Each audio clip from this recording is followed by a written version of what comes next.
এক সময়ের খরস্রোতা পদ্মার বুকে এখন শুধুই চর।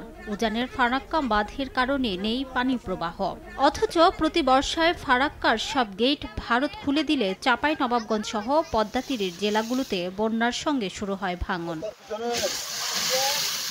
পদ্মার ভাঙনে প্রতি বছর চাঁপাইনবাবগঞ্জে নদীগর্ভে চলে যায় অসংখ্য বসতবাড়ি ও ফসলি জমি। টেকসই বেড়িবাঁধ নির্মাণ করে ভাঙন রোধে ব্যবস্থা নেওয়ার দাবি দীর্ঘদিনের। বসতবাড়ি এবং কৃষি জমিগুলা বিলীন হয়ে যাচ্ছে। নদী ভাঙন এলাকাতে আমাদের কোনো জমি জমা নাই, যেটুকু সব বালুতে বিলীন হয়ে গেছে। 10 কাঠা 5 কাঠা 1 বিঘা 2 বিঘা যার ছিল সব কেটে গেছে। আমাদের পাকা ইউনিয়নটা পুরো নদীর মধ্যে চলে গেছে। কিছু নাই, আমাদের এখন অসহায়, আমাদের এখন বাড়ি ঘরের সমস্যা।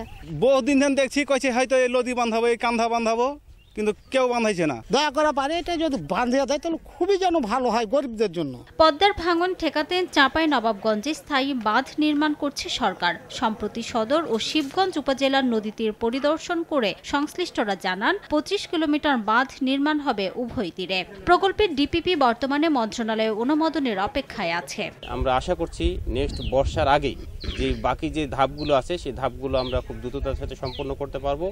আর এই প্রকল্প অনুমোদন হলে পরে এই এলাকার লোকজন স্থায়ীভাবে নদী ভাঙন থেকে রক্ষা পাবে। প্রাথমিক পর্যায়ে আছে আমাদের প্রকল্পটা, এটা মন্ত্রণালয়ে জমা হয়েছে, তো এরপরে হয়তো প্ল্যানিং কমিশনে গেলে তারপরে সেখান থেকে অনুমোদিত হলে হয়তো সেটা হবে। পানি উন্নয়ন বোর্ডের তথ্য মতে নতুন বাঁধ নির্মাণে ব্যয় ধরা হয়েছে 1700 কোটি টাকা। সময় সংবাদ, চাঁপাইনবাবগঞ্জ।